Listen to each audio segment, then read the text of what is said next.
Welcome to the ISPC Tailboard Talks podcast. This is episode 28. Hard to believe. For the first time in about 2.5 months or so, we got the sidekick, Mr. Jerry Havens, back in the booth. How you doing, brother? Man, it is good to be back for a little bit at least. Yeah, I hear you, man. I think all of us have been crazy on the road since about mid-March. A couple little spurts at home, but yeah, it's been quite the traveling few months here. But I guess that's all good if we're sitting at home Oh, yeah. and aren't making any money. So, And I love trade show season. I love doing what I get to do for a living. But I will tell you this, man. April, 5 days home in the whole month of April, and only 3 of them were consecutive. That was a rough month. Yep. But I came home in the first week of May and went straight to Hawaii for a week. So I'm happy. Everything's good. That's tough. It was horrible. Yeah, no. Went to Kauai and got to visit our friends at Kauai Electric and get them set up on the new LMS.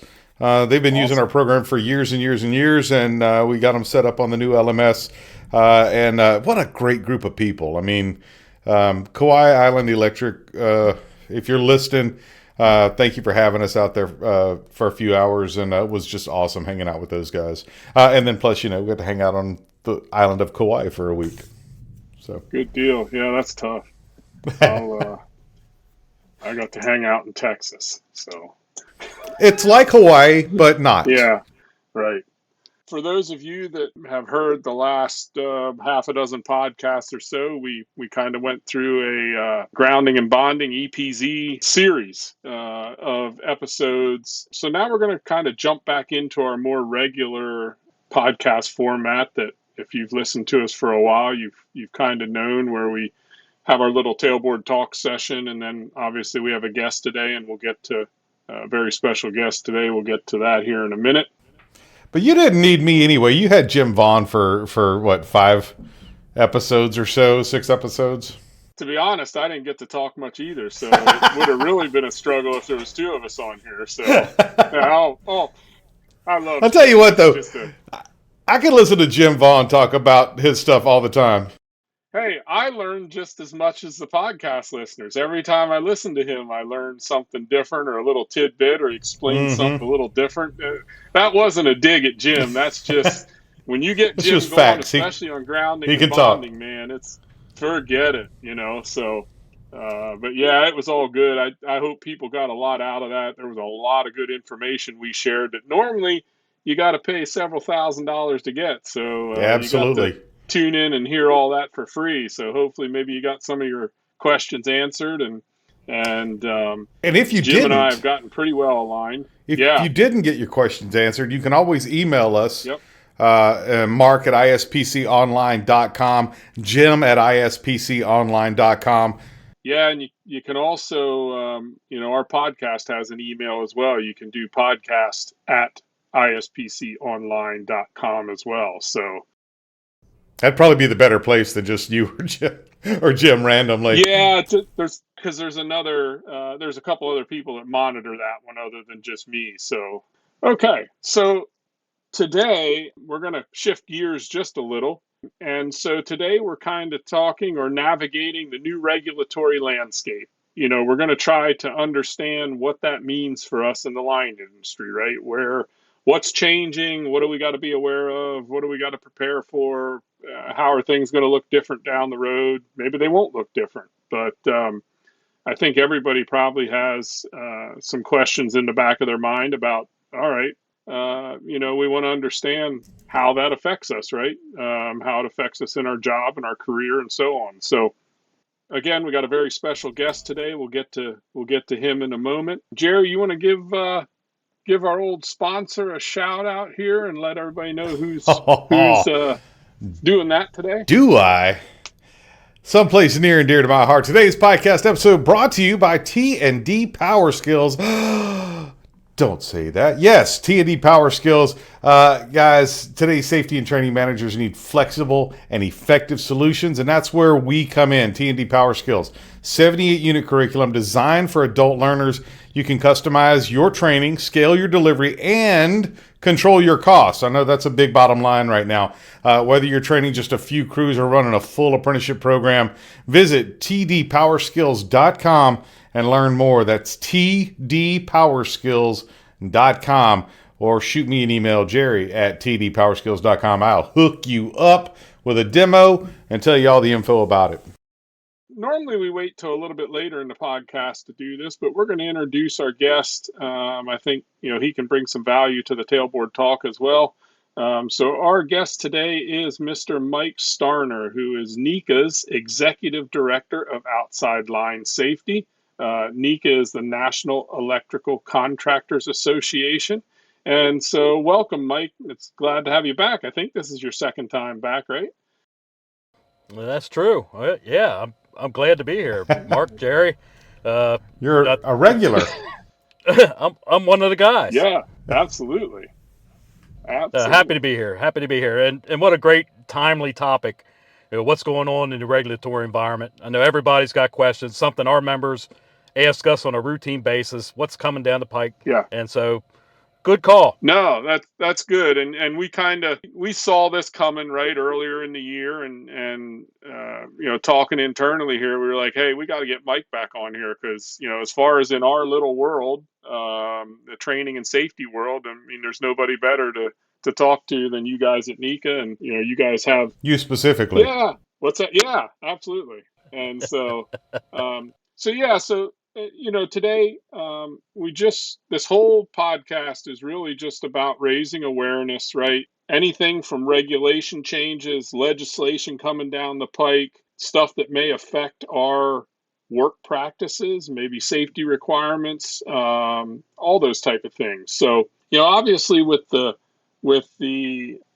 administrative change that happened here in the beginning of 2025, I guess first of all, and I don't want to steal too much of our guest segment with you, Mike, but I guess maybe just at a high level, without diving into the weeds, what's the temperature around Washington, right? Like what's that one thing that kind of has everybody, swarming around the bee's nest, I guess.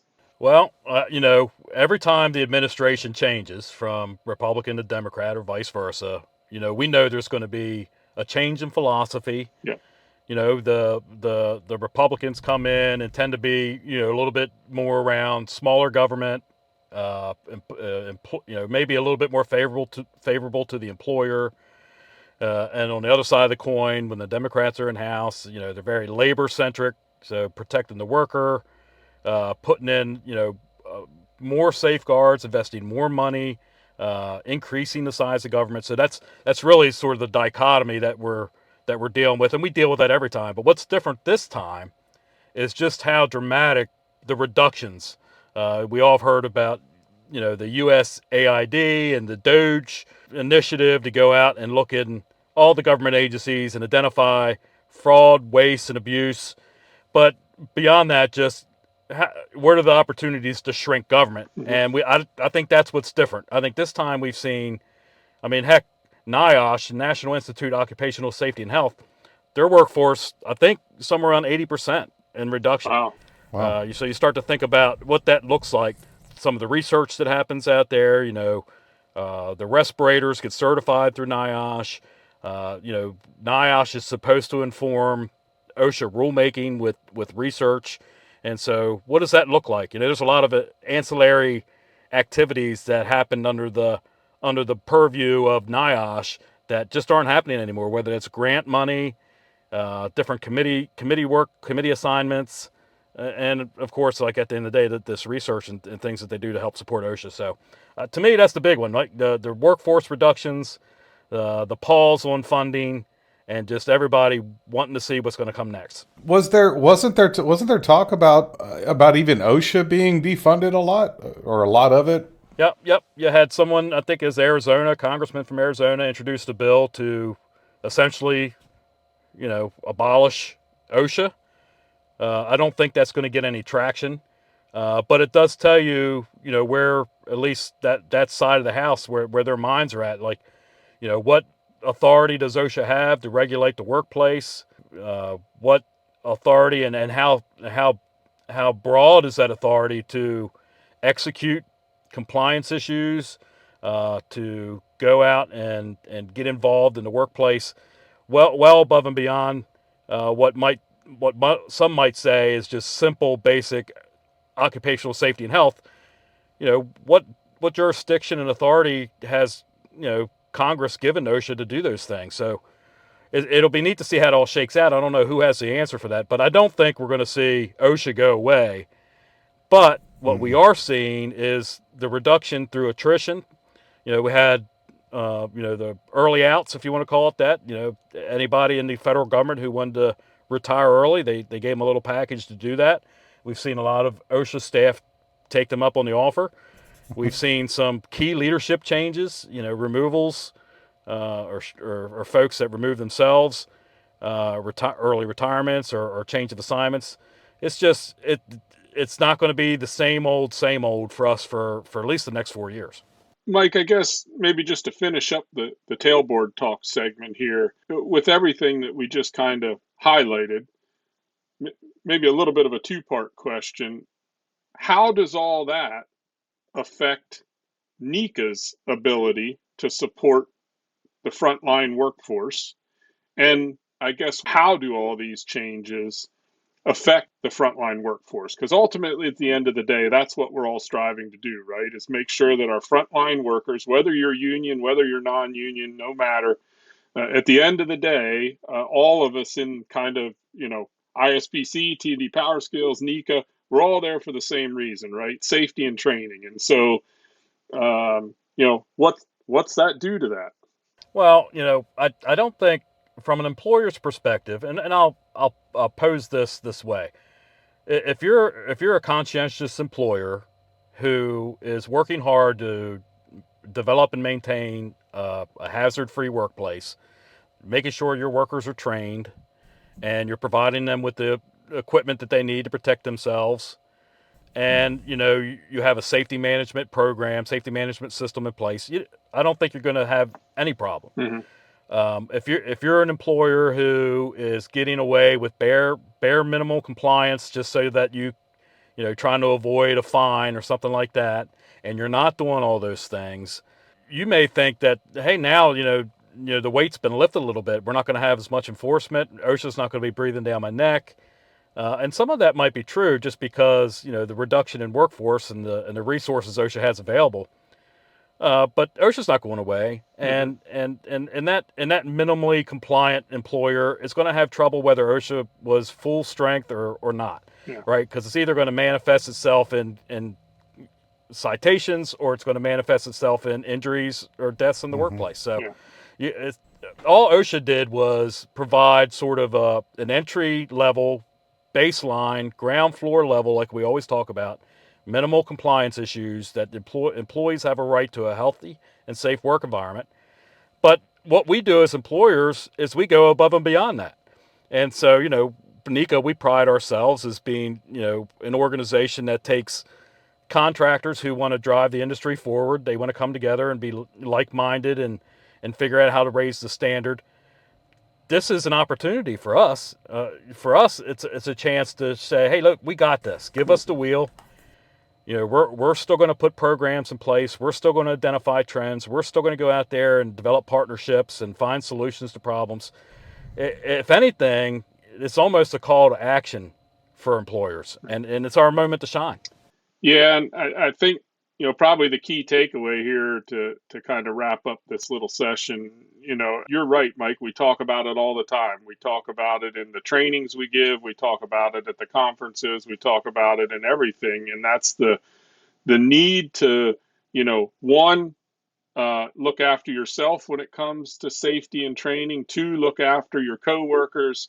And again, like you said, if you have companies that are at the forefront of that, there really should be no change, because you have to want to do the right thing, right? If, like you said, if you're a company out there just trying to get by, normally we're going to see you when it comes to an accident investigation or something, because somebody's going to get hurt because you're taking shortcuts and doing that type of stuff. So no matter what's happening, I guess the key point, no matter what's happening in Washington, the line industry's marching orders are the same, right? Safety first, Right. That's right. you know, and continue to move forward and get better. So, all right, good deal. Well, let's bring the Tailboard Talk session to a close. Mr. Jerry, you want to give another shout out to our sponsor? Absolutely. Hey, today's episode brought to you by T&D PowerSkills. Hey, if you're responsible for training line workers, you know the challenges and regulations change, crews come and go. Training has got to keep up. That's why T&D PowerSkills is such a game changer. 78 modules built specifically for adult learners, and you can customize your message, scale your training program for quick refreshers, all the way up to a full 8,000 hour DOL certified apprenticeship program. You can manage your costs, whether you're a small contractor or a major utility. It's flexible, it's effective, and it's built for the way you train today. So check us out, tdpowerskills.com. That's tdpowerskills.com. So, all right. So, jumping into our guest segment, again, we have Mike Starner from NECA that's with us today, I guess, Mike, we've kind of talked about a little bit of this already, and how kind of the new landscape and what that looks like in our Tailboard Talk segment. I guess maybe the next question is, you have a couple of bills out there, or acts, I guess they'd be considered, right? Your Infrastructure Investment and your Jobs Act, and also we got the Inflation Reduction Act. And so how does that, I guess, shape, or maybe if it even does shape, what NECA does to support the workforce, right? Obviously, it affects the contractors and so on doing the work, right? They're trying to get pieces of this pie and get the work and so on. But I guess, how does that affect what you guys do to support these contractors? Does it change anything? Well, I think it does. I don't think it. What it does is it forces us to be tuned into what's currently happening. So, the act, the Infrastructure Act, when it came out, was very heavy on green energy. Mm-hmm. All right, so, some estimates are 70 to 80% of that, the funding associated with that, was tied to green energy. So, solar, wind, electrical vehicle charging stations, some of the interconnections between those energy sources and where the load is. So we saw a lot more high voltage DC transmission coming out there. I don't think that's going away. I think you're still going to see the transmission expansion. I think there's still going to be, I think the HVDC horse is out of the barn. I think we're going to see that as a preferred method of transporting power over long distances in the transmission world. So I don't think that's going anywhere. What might be different is, essentially, Trump has put a hold on any of the funding that's associated with green energy. So all that money that's sitting out there that was, earmarked to go to a certain green energy project is going to be sitting there on pause and may even be taken away. I guess that has to go through Congress. I'm not an expert in that area, but they're put a pause on that, and so the administration has now shifted their focus more to natural gas or nuclear power. You may have heard President Trump in some of his addresses to the nation talk about bringing in more manufacturing into the country, and how part of that discussion is can that manufacturing can they build their own power source? Can they build their own generation on site? So what we're seeing at NECA is a lot more private money coming into the industry. We saw what happened at 3 Mile Island with Google. Google is starting to invest more in apprenticeships, looking at the workforce and developing the trades. So that's a good thing for us. So we want to stay tuned into that and see where those developments happen in real time, Mm-hmm. and position, whether it's we're out there asking to get involved in some of this money, or we're trying to help our membership understand the opportunities that are out there, whether it's the lobbying, whether it's putting the business case together and help drive some of those decision makers to the electrical utility industry. All that stuff is just that's real time stuff, Mark. So Yeah. It's no different. If we were 2 years ago, we were doing the same thing. Which way's the wind blowing? How can we set up our members for success? How can we have a seat at the table so we're not on the menu, and make sure that there's some of this money is coming to invest in the electric utility infrastructure, and electrical contractors are going to be on the front line of that. Yeah. So Now, go for those of you who don't know, by the way, Google investing in 3 Mile Island, basically their own nuclear power plant to fund their AI, or to run their AI. Right? Am I correct in that? Did I read that right?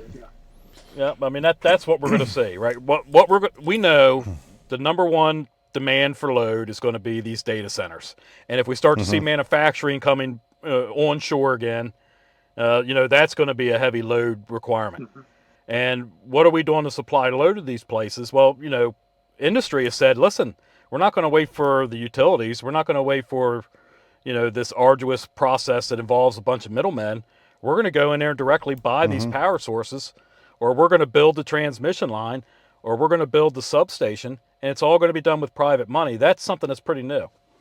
And I think Facebook or Meta is doing that in Louisiana, with their in North Louisiana with their data center that they're doing. They are building the transmission lines to connect into Entergy's grid system. So they're becoming responsible for that end of it as well.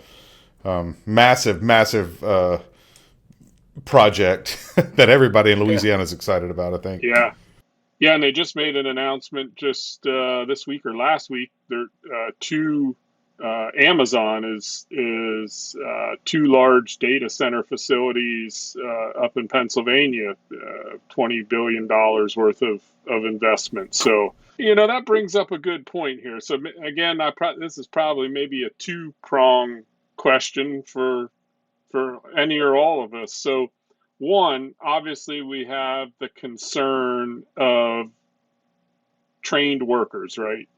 And we've been talking about it.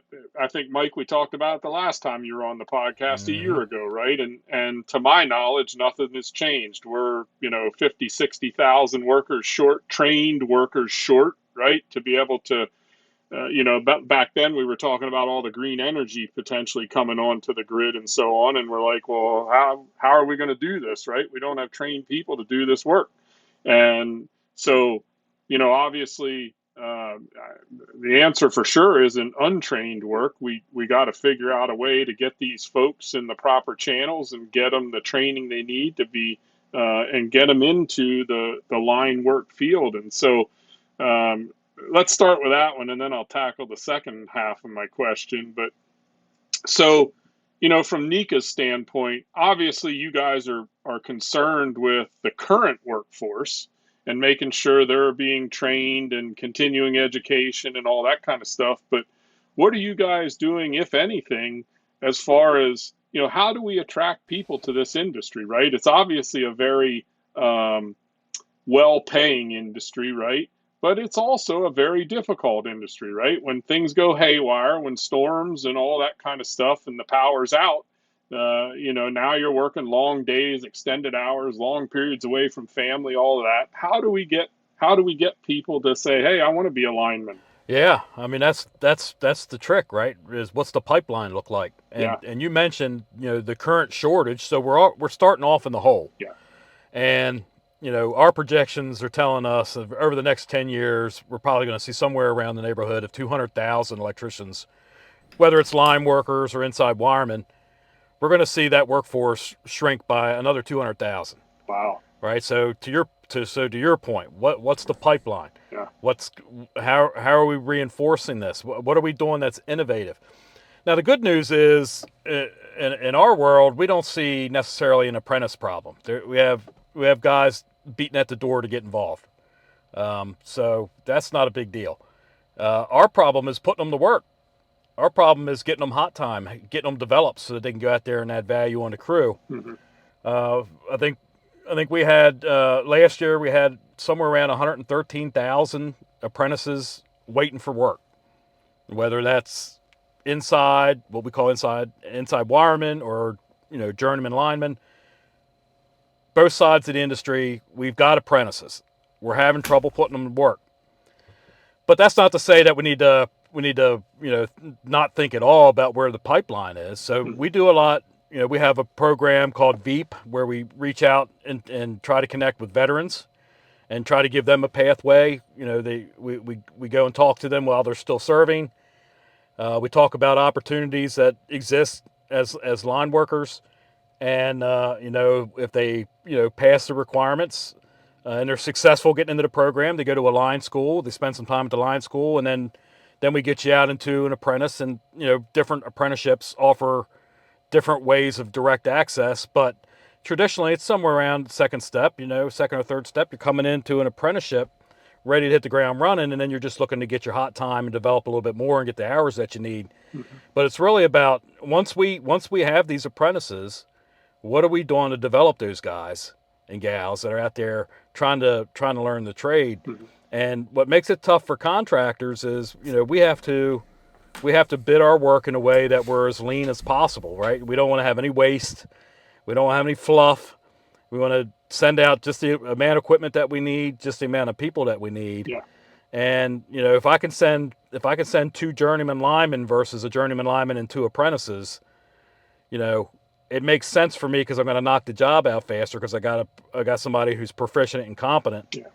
But we're not developing those cold apprentices into hot apprentices. So, it's a byproduct of how we bid work and how we go after work. And so, I always say, for the utilities listening, meet us in the middle somewhere and help us develop the workforce and recognize that we have this problem with getting guys the time that they need to develop, because if we're not developing journeyman linemen, we're not building crews. Yeah. If we're not building crews, we're not taking more work. And so it's just a bigger problem. So we all have a shared interest in that. Yeah. It's just recognizing, what that pipeline looks like. Yes, we have people knocking at the door. We got to get them through the program. We have to figure out where we can place them. We have to get them in positions where they can get their hot time, and then we can produce a journeyman lineman. The other problem we have is, we talked about this before, I think too, just the bench strength of the crew. The composite of a crew now, you get, you add up everybody's time. It's not the same as when we came up. Yeah. You got folks that the foreman on the crew has 8 years, and the journeyman had just topped out, and then you got a couple apprentices, maybe a groundman. Yeah. That ain't that ain't the way we came up. Yeah. So we have to reinforce that. I know we talked before the last time about the need for the utilities to work with the contractors, and now they're being forced because of demand to just push the gas pedal even further towards the floor because people are screaming they need more power, right? These data centers and stuff, and ultimately, you mentioned.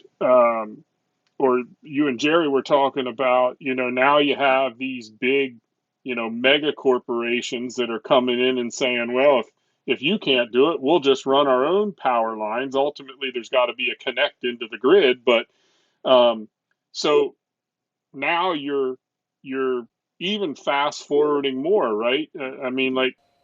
Technology's moving faster than I guess you would call it the dinosaur of the utility, right? Like, where do we crash into the brick wall and say, okay, hold on a minute here, we got to start all working in the same direction? I don't, just from what we talked about here in the last 10 minutes, I don't see the way we're currently navigating this problem. I don't see that we come out with a favorable result. Do you like, I don't see the problem fixing itself, right? Unless something changes, right?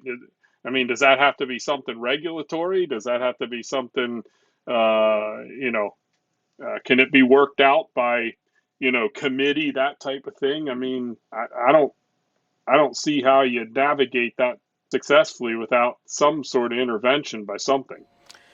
Yeah, no, you're right. I don't know what the answer is. Hopefully somebody listening to this can chime in, put in the notes or whatever it is.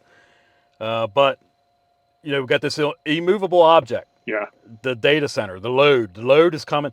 Even if you took the data centers out, just if we're getting all this manufacturing come back into the U.S. Yeah. and we already have, this, it's going to be reduced, but the electrical vehicle market and, the load that one of those electric vehicle charging stations, demands, and, just new construction, whether it's residential and industrial, commercial, you lay on top of that this data center load and heavy manufacturing, and it's just, that's going to happen, right? And so that's all commerce, right? That's making money. Yeah. That's going to happen, Yeah. right? As much as we want to sit here as safety professionals and say, slow your roll. Yeah. We do it. We got to do it methodically. We got to make sure we got our ducks in a row. Make sure we don't get anybody hurt. Industry is not going to stop. So then it's like, well, what's going to be, what's the sacrificial lamb in that? We don't want that to be people, Right. right? So if it's not people, how do we build safeguards around the people so that when they're operating in these high risk environments that are error likely, now that we've talked about all these stressors coming in, Mm-hmm. time pressures, work demands, scheduling, customer requirements, all those pressures, what are we doing collectively to wrap our arms around our workers? And that could be, making sure your project management team is looking at the work plan and identifying anything that could possibly go wrong early on, identifying that as a potential pain point, and then building some controls in there. Yeah. And, what are we going to do if this outage doesn't go on time? What are we going to do if the material doesn't show up on time? What are we going to do if our access to the work location is reduced? And so if we have sort of our plan B, and I would say plan C in mind, that puts us with our best foot forward. And then, what are we doing to give our crews that are operating in real time the ability to make decisions on that job site? Whether that's, okay, here's our work today, here's the scope of work, here's the tasks, here, we'll do our hazard analysis, here are the things that could get us in trouble, here's our controls, here's how we're going to protect ourselves, here's some hold points in the job plan, because this is a critical task, so we don't want to glaze over, we don't want to just cruise control through this critical task, so we'll put a hold point. When we get there, we're going to stop for a minute and we're going to talk. So whether that's stop, think, act, and review, 2-minute drill, stop work authority, all these different human performance tools that we put in place, that's part of it. The other part is, making sure the guys have what they need. Yeah. Do they have enough help? Maybe 10, 15 years ago, you could have done this job with 4 people, but we're operating a different scenario today. Yeah. And, maybe we need a couple more people, if for nothing else, just to add a little more capacity onto that job site so that we can't fail. Now, that costs money. So who's going to pay for that? And how do we make sure that we can still go out there and run a business, but also keep people safe? And then, what are crews doing at, to sort of debrief themselves after a job to make sure that they're documenting all the things that could be improved upon, because it's going to be, all the things in the past we kind of, guys would, maybe, roll their eyes about or say that's silly or that's, you're being a safety nerd. Those things, buddy, we're going to need all that safety nerd stuff over the next couple generations of line workers, I'm telling you. Mm-hmm.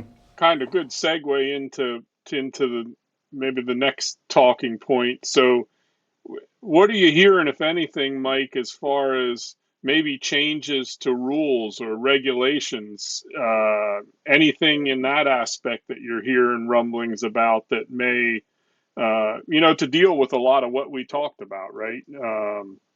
Anything you're hearing out there? Or? Well, I think most people are familiar with President Trump's philosophy on regulation. Any new regulation that you introduce, I want you to take 10 away. Yeah. Right. So he wants to shrink regulation. He doesn't want to add more to it. Yeah. That's in contrast to the previous administration. So the previous administration had an executive order that went out to all the regulatory agencies and said, you need to look at your regulatory agenda. Anything that can be related to climate change, anything that can be related to underserved populations or underrepresented populations, that needs to rise to the top. And that's why, in the regulatory agenda during the last administration, you saw things like the heat standard, right, tied to climate change, indoor and outdoor settings. So looking a lot of like agriculture, underrepresented populations working in the agricultural environment or construction labor environment. You started to see, the rule on emergency response. Emergency response is an update to the fire brigade standard, but it expanded to include sort of like natural disasters, right? So here's that climate change theme being woven in. So that was the emphasis. Go into your regulatory agenda, find all these opportunities for us to really drive climate change. And you saw that with the EPA, you saw that with DOE, you saw that with the Department of Labor. So that's changed, right? So that's stopped. So now the new executive order is let's get out there and let's focus our money on energy. Now that doesn't translate too much for occupational safety and health. So you're going to see, I think, regulatory wise, you're going to see permitting, some relief in permitting. You're going to see some relief when it comes to environmental issues. But with safety and health, I think what you're going to see is sort of just a pause, like a slow it down. Let's reduce our activity. And so the rulemaking's underway for heat stress. We're all kind of waiting to see how that shakes out. Actually, I testified to OSHA hearing next week, and OSHA is going to take public comments about what direction they should go in. The Small Business Administration has been having hearings associated not just with Department of Labor, but with environmental protection, DOT, Department of Energy. So they're looking at it too. Like what's the voice of the customer say? So you're going to start to see, I think, these regulatory agencies looking at their current agenda. They're going to be marching to the drum of the administration, what they want to see. They're going to be looking inwards and saying, okay, what can we give up? What can we either not do at all, or maybe can we change some of the aspects of it to make it more favorable to the current administration? And I think that's what you're going to see with heat. This is my opinion. I think you're going to see, the heat standard, the way it's written, change dramatically. I think it's going to end up being a more of a water rest shade type standard, more performance based, less specific requirements. And so that would be an example. The emergency response standard, I think that goes away. I think that gets put on hold or withdrawn, and maybe it comes back to life later, but I don't think so. Some of the others, as far as just kind of keeping the wheels turning and the trains running kind of stuff, some of these updates that need to happen to standards, I think that's going to go. I think that's going to be routine rulemaking. I think that continues. I think you'll see some of the more controversial ones that the administration, if you want to say, the more conservative administrations would like to see go away. The improved record keeping rule that had to do with high risk industries providing all of their logs. I think that goes away. I think what you see from, let's see what else is out there. You got that one. And the worker walk around rule, if you're familiar with that one, that was the rule that was put out there to say, hey, a third party can walk around through the inspection with the OSHA compliance officer, and it can be anybody that a worker chooses, not necessarily a representative. So that might be somebody like an engineer, or maybe an industrial hygienist, or somebody that would really add value to the OSHA inspection because that they're there. But another thing that it does is it opens up an opportunity for maybe like a union organizer walking around during an OSHA inspection and walking around and doing what they do. So, I think that one goes away. I think you'll see. I think you'll see kind of a pause. I think once we get through these next couple that are out there, I think you'll see things slow down and OSHA really just get into compliance assistance mode. Let's shift a little bit to work, Mike. We kind of hammered on the regulatory stuff here, but we've talked about through the podcast here, the complexity of work and these data centers and all this type of stuff becoming more complex, right? We're not just going out and putting lines up in the air and so on. How's that change the role of the contractor, right? Like, or does it change the role of the contractor, right? I mean, we have these, and I guess, this is a pretty wide road here, because, I mean, you got contractors, you can talk about your Quantas, your Michaels, all the big ones in the world, right? And then you got all the smaller contractors that are just trying to get a little piece of the pie. So what does all this work, complexity of work change, influx of work, what's that do to the contractor out there moving forward?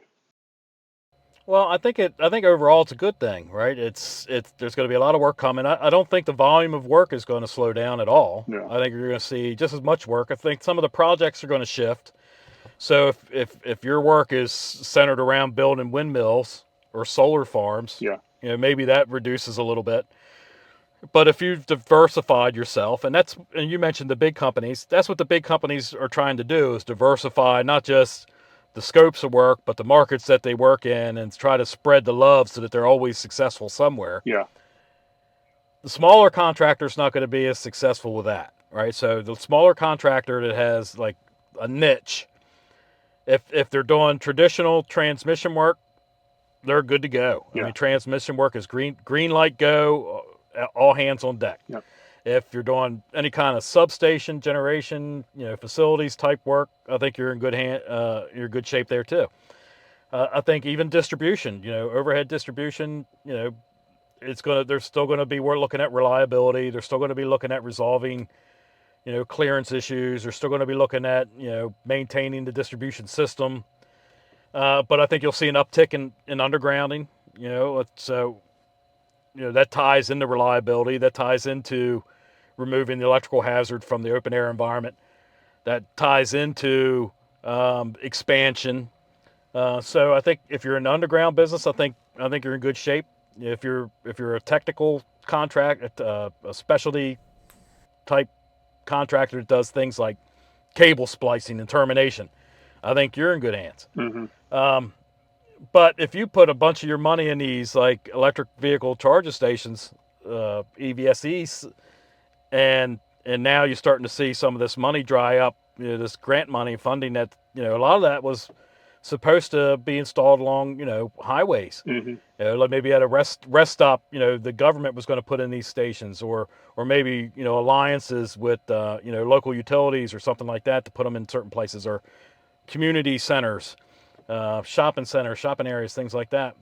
I think that slows down a little bit. So all that to say, I think if you've diversified what you do for a living, I think you're going to be in good shape, and you'll be able to respond to the peaks and valleys.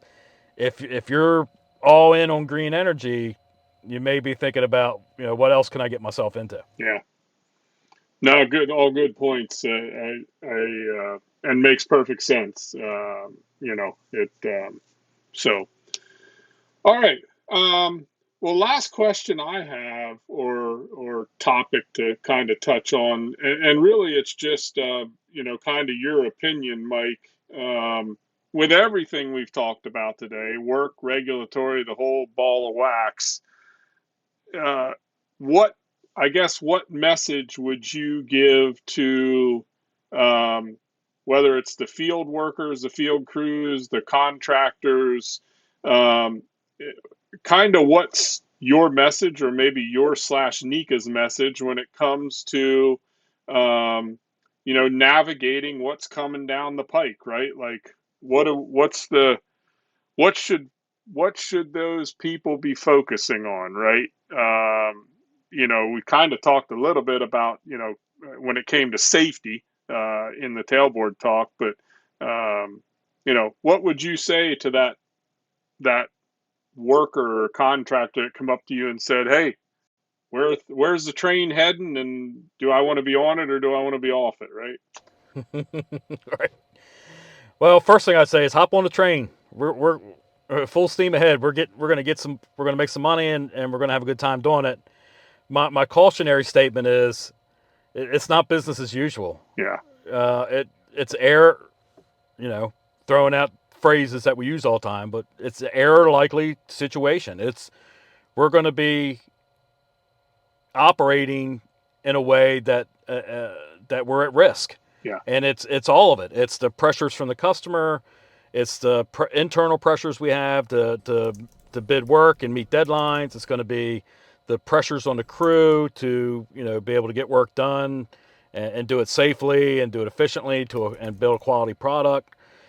So my advice is look at your organization. Everybody who touches the final product, and everybody in from the first person who bids on the job to the last person who closes the job out. Every person in your organization who touches that process, what help do they need? Yeah. Do you have enough people in your project management team and are they equipped to identify things that can cause problems later on down through the project? Mm-hmm. Your operational leadership team, your superintendents and your general foreman, what are they doing to set the tone? Are they identifying what the mission is? What's the goal? How are we going to get to the goal? What is it going to take to meet that goal?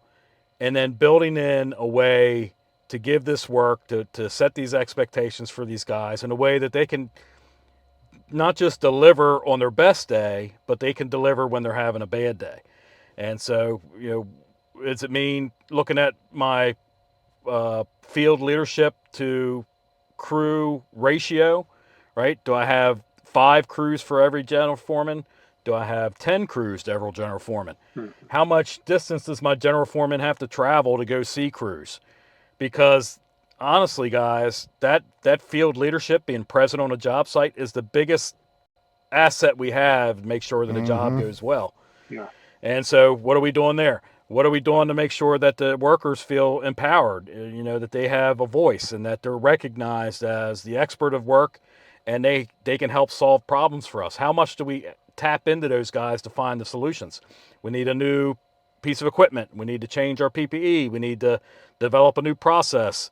Whatever that is, the employee should be in the front row seat with that stuff, instead of just pushing it down.